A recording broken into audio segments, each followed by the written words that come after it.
following is a Night Owl presentation. Hello everybody, Raul Smith here. Welcome to another episode of the Closing Tag Podcast. This is episode 15. The name of the episode, and I mean this sincerely from the bottom of my heart. Lesson for the day, kids. Empathy. Yes, we are definitely talking about Natalie Cline on this episode. We are also going to be talking about OnlyFans, and we're going to be talking about Google and Microsoft, and even the impending doom that is the second wave of COVID. Yay! Anyway, we are also undergoing a slight format change because, as you know, Labor Day weekend is usually when radio stations and TV stations all go through these different format changes. So, with that in mind, we are going to follow suit on that. So, we will probably be doing less, promotional right off the top of the bat on certain things, but we will let you know right now that this podcast, every single episode, is sponsored to you free of charge by Galactic Blue, your professional web development, graphic design, and logo design resource. Visit galacticblue.net for more information on how your business can benefit from our services. And with that, we are going to jump right into the episode. Episode 15. Lesson of the day, kids. Empathy. Express it, embrace it, and love it. Hope you enjoy.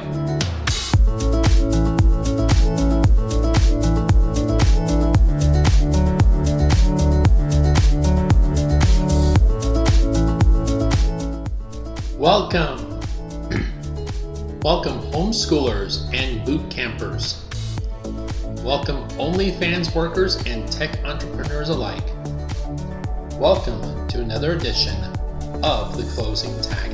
Hi, I'm Raul Smith. I'm the president, CEO, co-founder, and lead developer for Galactic Blue, and I want to thank everybody for watching and listening to the podcast. As you know, we are on most of the major platforms, including Apple Podcasts, iHeart, Pandora, Spotify, Stitcher, Amazon Music, and many more. And just in case you didn't know, each and every video episode of the podcast is available on our dedicated Facebook page as well as the YouTube channel. Links are all in the description. Hopefully for a few more weeks, we won't have to worry about that any longer.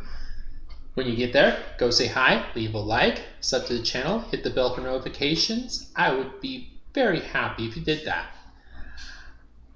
We have a very stacked show this time around, so before we do anything else, we want to go ahead and revisit probably the biggest interview that I've personally ever done. So I think it goes without saying that of the 3 interviews that I've done on the podcast, the McClain Lindquist interview certainly felt the biggest of the 3. My thanks to him, by the way, for setting that up.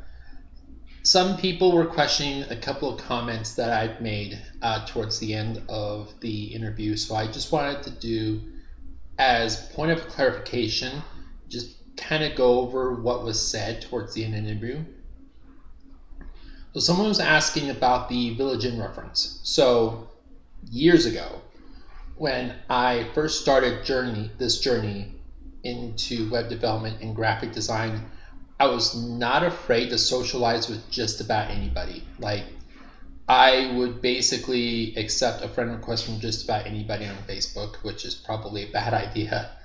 But one of the first people that I really talked to about doing regular work on a regular basis was McClain Lindquist, who at the time was looking for just somebody to do a lot of promotional work and website work for a Utah-based hip-hop group known as the Basement Pros. Our weekly meetings, were every Wednesday at the Village Inn in Roy. And that's kind of where that reference came from. It was kind of a perfect confluence of them just barely starting to break through as this really revolutionary underground local group, and me just barely starting my journey, kind of getting in my feet in the pool of web development and graphic design and logo design. And as the old adage goes, the rest is history.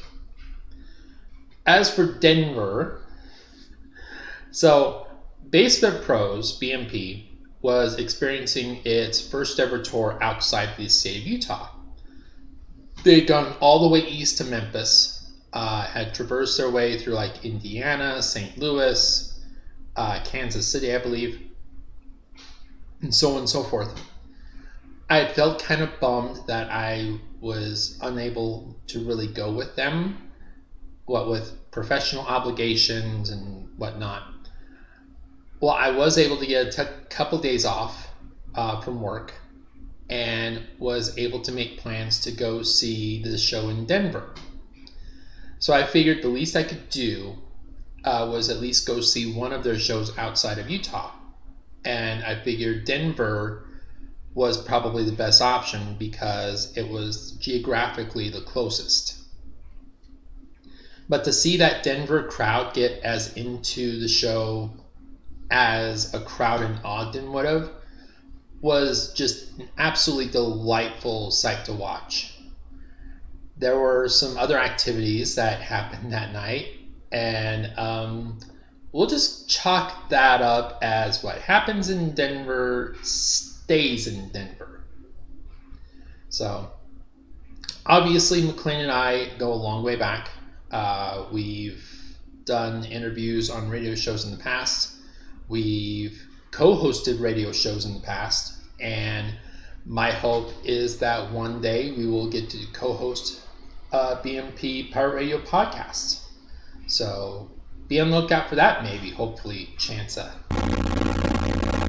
Descend into madness with this retelling of the classic Edgar Allan Poe short story. The award-winning Telltale Heart film takes a head-first deep dive into the Sea of Madness, retelling a classic psychological thriller with a mind-bending, pulse-pounding, bloody, disgusting film. Starring award-winning actor Sonny Grimsley and directed by the brilliant McClain Lindquist. The Telltale Heart has won awards and made appearances in many short film and independent film festivals, ranging from the FilmQuest Film Festival in Provo, Utah, to most recently being awarded Best Short Film at the Minefield Film Festival in Albuquerque, New Mexico, to even appearing in international film festivals throughout the world. Revisit Edgar Allan Poe's short story, as this film brings more than just a classic horror story to a new audience, but also discovers a creative way to explore the groundbreaking psychological thriller. The narrative is enhanced through an unprecedented use of sounds and light, and the characters blend a modern sensibility with anachronistic charm as seen through an unsettling array of time and space, while a shifting setting disorients the unwitting audience. What is seen and what is heard leads the perplexed audience to ask, what is insanity and what truly constitutes reality? TelltaleMovie.com for more information on this brilliantly insane thriller. And now, Tech News with Raul Smith. So our Tech News segment today starts with some major sweeping SEO news directly from Google. First, and this does pertain to podcasts similar to the one you're listening to now, Google is changing the game on how podcasts can be found and ranked by their search engines. According to the newsletter Search Engine Roundtable, on September 21st, 2021, Google will begin enforcing updated information requirements for all podcasts on the Google Podcast platform. A podcast that does not provide the required information cannot appear in Google Podcast recommendations. The podcast can still appear in Google and Google Podcast search results, and users can still subscribe to it. That's directly from the newsletter. All podcast RSS feeds going forward will require a crawlable image that Google can easily access, a user-friendly show description, a valid owner email address that Google has verified, a link to the homepage for the show so that Google can then crawl that and search for on-page content there, and the author's name, not unsimilar to how Google ranks a web page for SEO. Which leads to the next bit of news coming from Google, which is the new header tags feature. According to the same newsletter, many are noticing a change where Google is using the header tag over the title tag more often these days for the Google search engine result snippet link. Some are suggesting that these changes, which for the most part at the moment is not a huge change, is related to passage ranking, but Google has since disproven that theory. John Miller of Google tweeted the following in regards to the matter, quote, "I'd love to see examples where things go horribly wrong with recent changes, but most of the ones I've seen so far look pretty reasonable. Also, I love seeing analyses like yours about the changes," end quote. Meanwhile, Morty Oberstein, head of the communications at SEMrush, shared some really early data recently on the Google title change. In summary, the number of Google search results showing with the HTML title tag on the SERP dropped 77% on average, and of those affected, roughly 75% are utilizing an H1 tag instead of the HTML title tag. As a reminder, Google said it still uses the HTML title tags for 80% of the queries. Oberstein did add, though, that, quote, "not all overwrites are dramatic," and that, quote, "some just drop the brand name from the title. Also, many H1s are similar to the title tags. You can't always just look at the SERP to see the overwrite," end quote. Now, John Mueller, the Google representative that we mentioned before, was point blank asked the question that if it makes sense to replace the HTML title tag with the title Google selected to show in the search results. Here's what he said on the matter, quote, "I think we touched upon this briefly, that it still matters, the title tag still works for ranking purposes.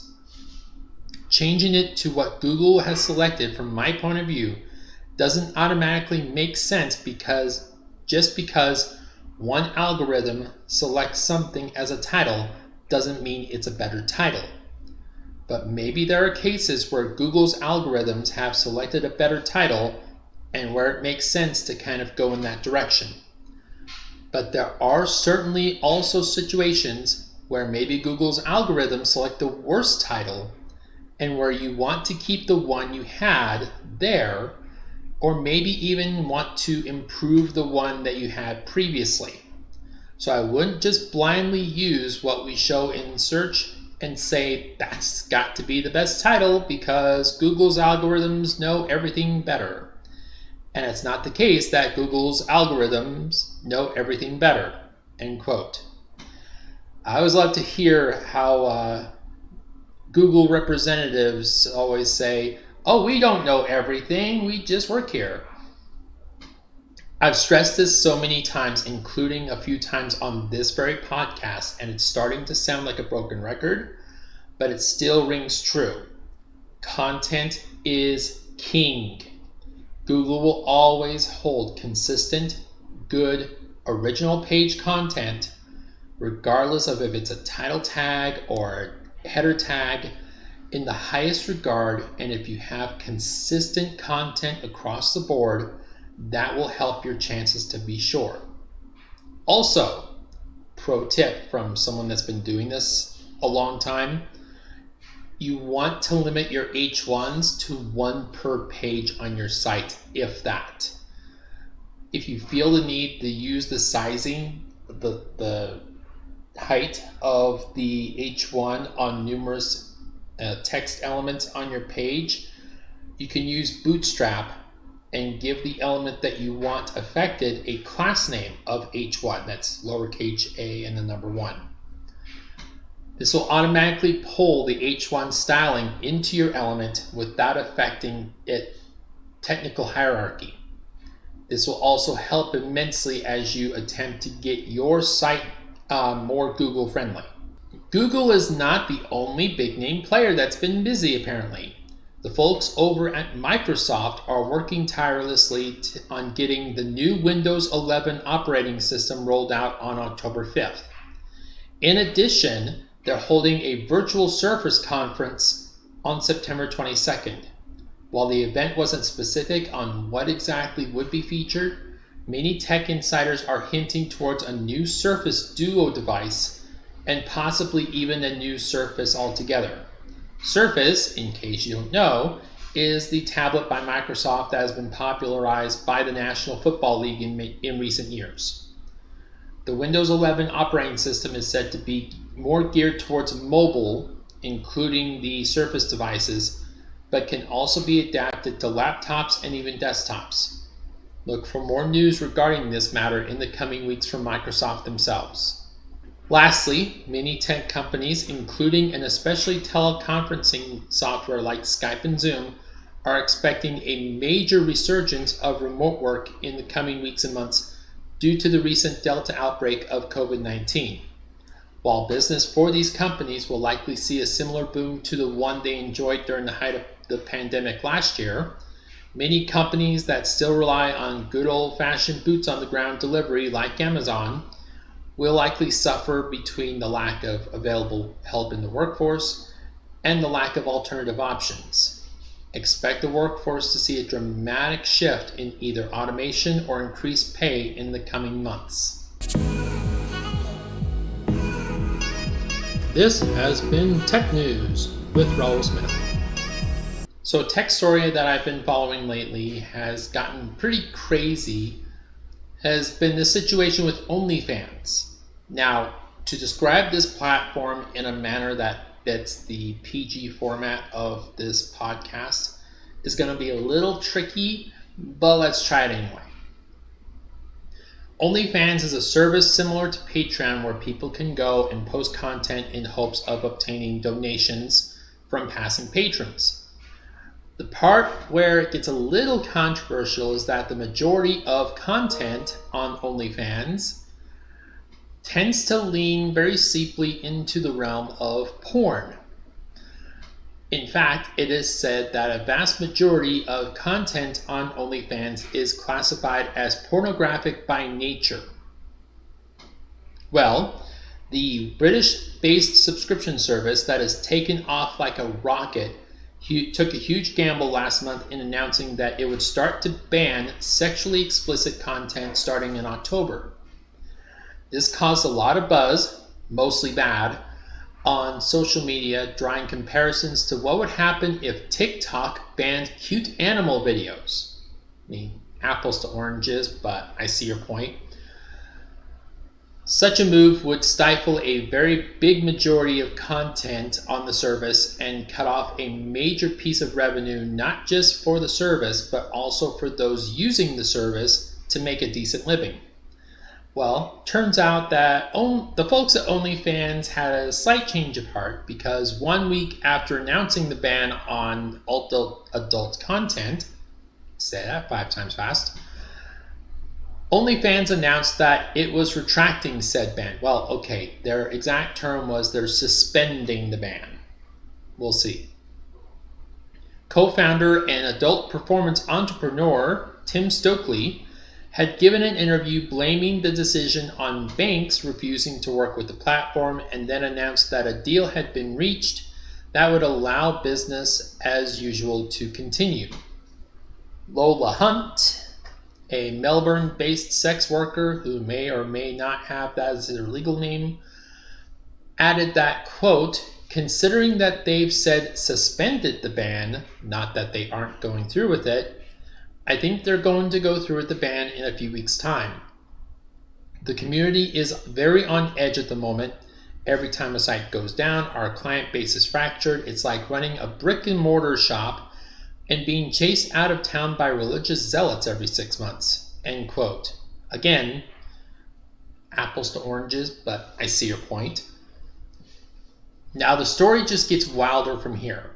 Stokely, the guy who created the site, originally created OnlyFans as a family business backed with a loan from his father, Guy, a former executive at Barclays Bank who continues to sit on the board and is not to be confused with Blue Shirt Guy in that movie Free Guy that's out right now.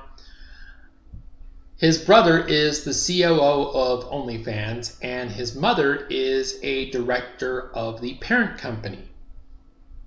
OnlyFans continues to pride itself as a way for any content creator to sell subscription content, with the majority of the promotional power being directed to cooking and fitness users, but you didn't know that, while downplaying the extent of its true core business, which is porn.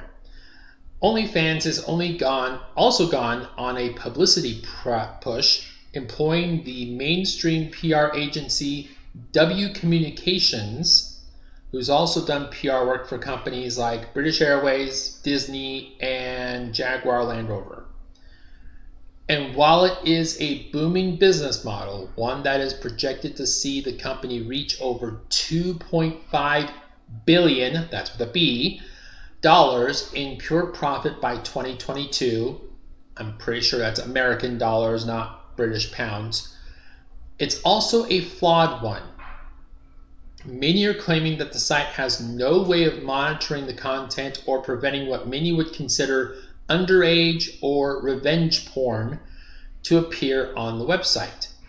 However, OnlyFans recently denied that calls for action were issued as official guidance, saying, quote, "We do not tolerate any violation of our terms of service, and we take immediate action to uphold the safety and security of our users," end quote. It also added that it uses, quote, "a combination of state-of-the-art technology together with human monitoring and review to prevent children under the age of 18 from sharing content on OnlyFans," end quote. So my take on all of this is as follows. I can see where this is a very tricky and very rough situation to navigate around. Banks are not likely to help fund a website in which the majority of its content is considered sexually explicit. But without that content, OnlyFans doesn't reach $2.5 billion before the end of this year. So it's kind of a catch-22 situation. Furthermore, the discussion has been beaten into the ground by now on social media about how many criticize the people on this site for, quote, "not having a real job." Listen, my official stance is this. If it's not hurting anybody, I can argue having a highly lucrative account on OnlyFans is no different than making a lot of money streaming gaming online or providing content on YouTube. And in fact, I set the same feeler out as our official discussion of the week topic. And without, naming names or, revealing what the answers were exactly, the overwhelming majority, in fact, practically everybody that responded to that questionnaire said that yes, it is the exact same. Earning money from OnlyFans is the exact same as earning money from Twitch. It just so happens that a lot of people on OnlyFans have found financial success selling sex. Say that 5 times fast. These same people making the argument that they should get real jobs are the same ones working 12-hour days, working themselves to an early retirement, while content creators are making just as much money, if not more, doing what they love to do. So to me, that qualifies as a real job. If you're putting food on the table and you're putting a roof over your head, that counts as a real job. as long as you're not selling drugs.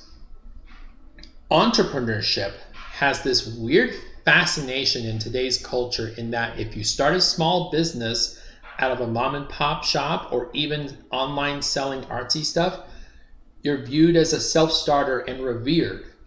But if you try to do the same thing, doing something you're passionate about and good at, like say streaming video games, you're considered lazy and should focus on get a real job. I would argue streaming video games or creating content on a YouTube channel or Patreon or OnlyFans is a real job. I challenge anybody that uses that lame and tired shtick to try and do it themselves. It is not as easy as a lot of these people make it look. I have a friend that I'm likely to bring on the podcast in a future episode that will tell you that it's significantly hard work. There's prep work, finding out what works best for your channel, what doesn't, what you're good at, what you're not, being engaging with your audience. That's the biggest one, regardless of what platform or content you're using, and so forth. I have a lot of respect for the bootstrappers that can go in for 12 hours, put forth physical effort to put food on the table because, hey, I've been there. But I can also objectively look at and respect the content creating entrepreneurs who are making north of 6 figures a year doing something that they love to do, because I'm trying to get there myself. Again, not as easy as it looks. As for OnlyFans, this is going to be a very pivotal next 4 months. How they respond to all the challenges that they are about to and are currently facing will define what kind of company, both tech and otherwise, they will be going forward. Hello guys, Raul Smith here with a major programming update. By the time you guys listen to this, we should be just about done with the closing tag site build over on Twitch at twitch.tv/galacticblue1, as well as YouTube.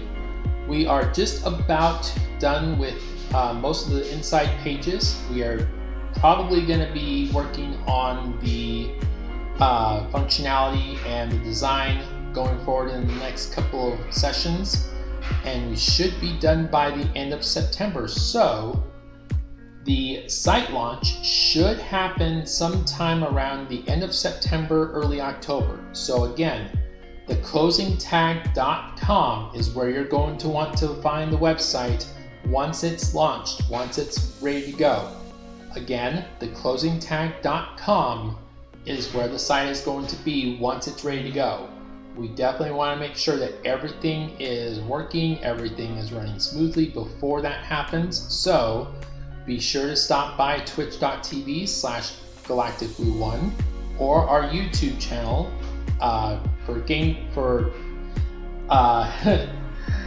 for the closing tag. I almost got my channels mixed up there. And come check out our progress and see how we're doing, and maybe drop a comment or two if you find the content useful. Thanks guys. Nobody cares about my white boy blues. So a lot of our listeners will probably not even know or relate to what I'm about to talk about in this next segment, but it's something that needs to be addressed and mentioned. Like a lot of you, parents in the state of Utah are preparing for their kids to go back to school. The homework assignments, the hours-long chats about how their friends are doing, the constant worry about their kid possibly getting COVID.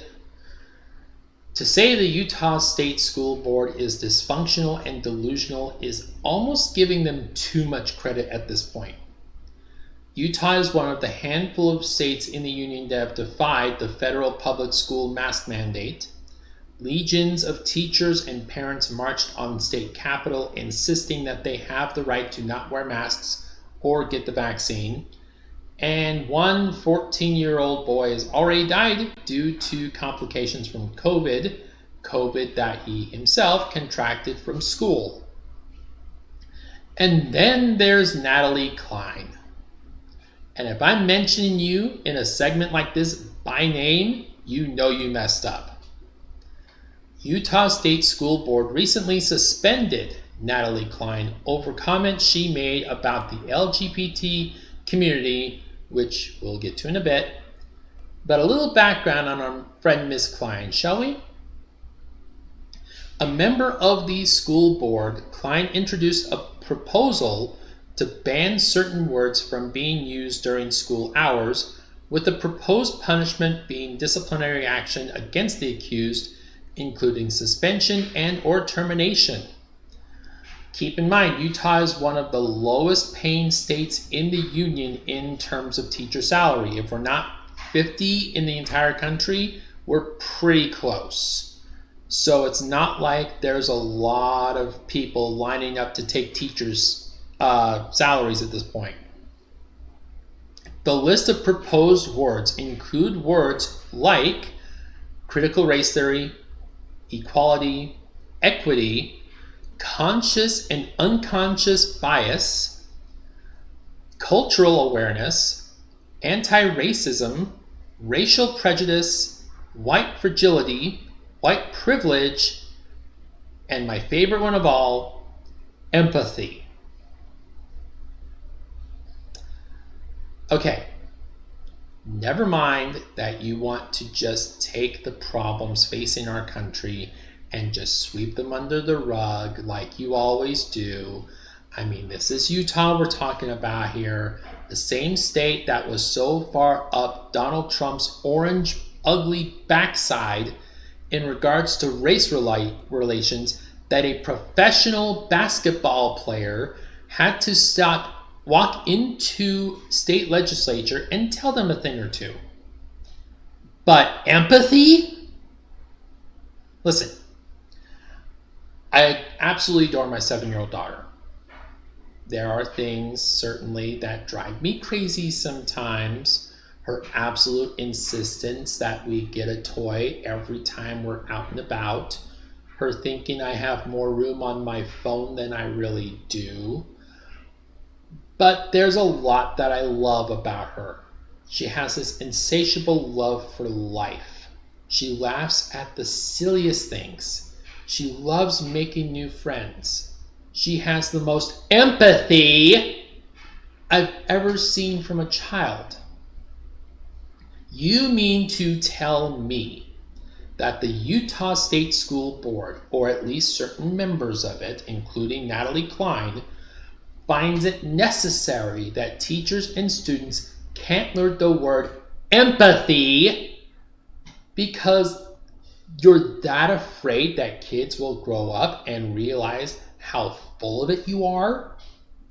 Empathy. I get not everybody is comfortable or wants to talk about, critical race theory or cultural awareness, considering you'd rather the problem just go away again than have to deal with it head on, or unconscious bias because, again, you'd rather it just go away, that way you don't have to address it. But empathy? Then again, I can't exactly say that I'm surprised. Only a group of people so devoid of human emotion and empathy can come up with such a stupid rule in which teachers cannot teach empathy to students. And conservatives, save your tired and lame. If it's that important, have the parents teach that at home.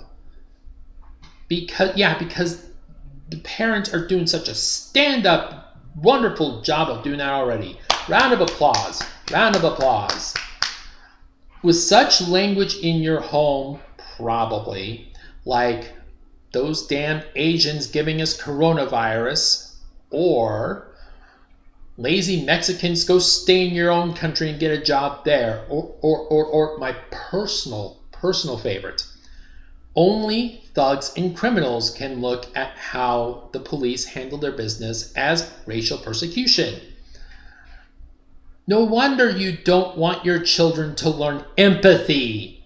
You don't even have any of it yourselves. But that's not all. Circling back to the reason why Miss Cline was suspended by the school board. There was a school here locally that posted a sign outside their seminary class, seminary being a off-school campus class that teaches religious studies, in Utah's case, the Church of Jesus Christ of Latter-day Saints. Not exactly a welcoming religion, by the way. They posted a sign outside stating that all LGBTQ plus students are welcome. Out came the pitchforks. You'd think these people were welcoming the devil himself into their homes. Cline was the first one to chime in with a tweet accusing the sign as a sign that children were being indoctrinated into the LGBT community. Yeah, because that's how it works. Which of course led to other reckless calls for violence, saying that it's, quote, time to get the muskets out. But I will give credit where it's due. Unlike the Portland Trailblazers and Blizzard Games, who we've talked about in the past on this podcast, the Utah State School Board at least had enough PR sense and sensibility to play damage control over this matter. They released the following statement shortly after Cline's suspension was announced. Here's a little doozy one, okay? You ready? Quote, as leaders who represent some of Utah's most diverse legislative districts, we are appalled to see the incendiary and harmful remarks made by Utah State Board of Education member Natalie Cline. Such commentary is shocking to hear from a public elected official, and we believe this pattern of unsettling behavior greatly harms some of our most at-risk populations and our community as a whole. Utah's education system should strive to be one of inclusivity and tolerance. Dialogue surrounding important topics such as systemic racism and LGBTQ+ issues should be encouraged in our schools. Students of all identities are denied equal opportunity to succeed when this dialogue is absent, which has wide-reaching consequences.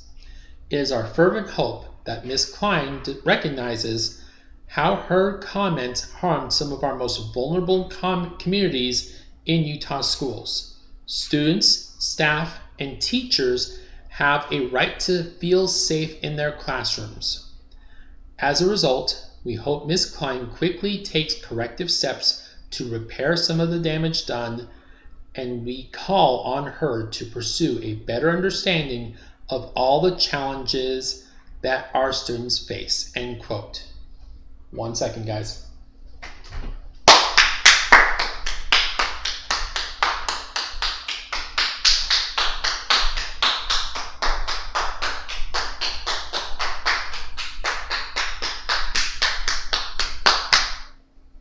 Bravo! You couldn't see it, I was doing a standing ovation. See, the Portland Trailblazers could learn a thing or two from that. Honestly, anyone that would put empathy as a bad word for Utah schools is probably beyond hope of better understanding at all the challenges students face at this point. But again, I suspect she herself has no empathy in her. So how can she know what challenges students face?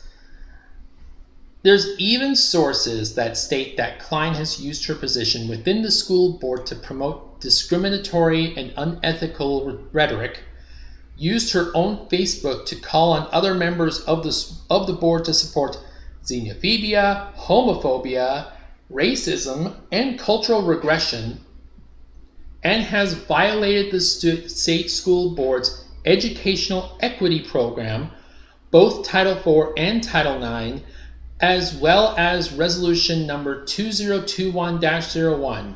I have no clue what that is, but if these same sources are to be believed, she has also violated establishment clause of the First Amendment of the state's very own Constitution. Bravo! And the timing of all of this could not have come worse for Utah. The feds are already preparing a full-scale investigation into the death of that 14-year-old boy I mentioned earlier. If they do enough digging, they could find negligence and maybe even conspiracy within the state school board as well as the Attorney General's office. And if you don't know, you should know, the Utah AG office has a history of discriminatory and corrupt behavior. You don't believe me? Google Utah AG corruption. You'll find stories about Mark Shurtleff and John Swallow in there. And no, I did not just make that last name up.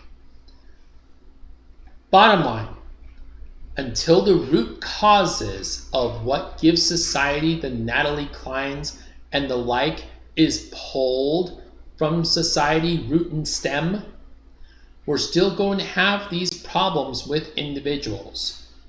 Whether it's Marjorie Taylor Greene, whether it's Jim Jordan, whether it's Brett Kavanaugh, or whether it's Natalie Cline.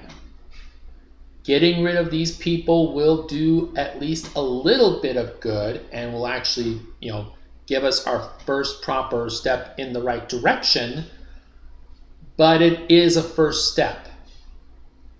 Don't let up and don't assume that that first step is all we need to take. The journey is going to be long and arduous going forward.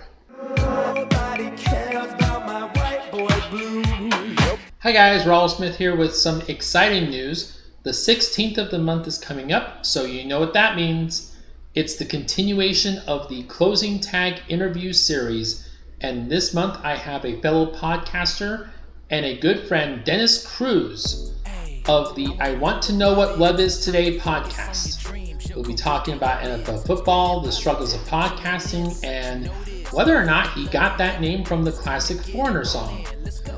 Join us on September 16th for the Dennis Cruz interview right here on the Closing Tag podcast. And with that, we are out of time for today. I want to thank each and every person that is watching the archive video on YouTube, downloading the pod, even checking us out on our Facebook page. Hopefully I won't save this for too much longer. Links are all in the description. Every view, every download, every listen counts. So again, as always, thank you. A reminder that this podcast is sponsored by Galactic Blue, your professional web development, graphic design, and logo design resource. Visit galacticblue.net for more information on how your business can benefit from our services.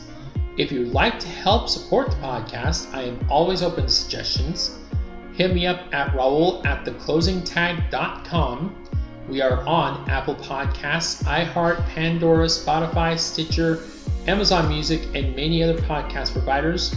Our video of each podcast can be found on our dedicated YouTube channel as well as our Facebook page. Thank you guys again for listening and for watching. And remember to always include your closing tags.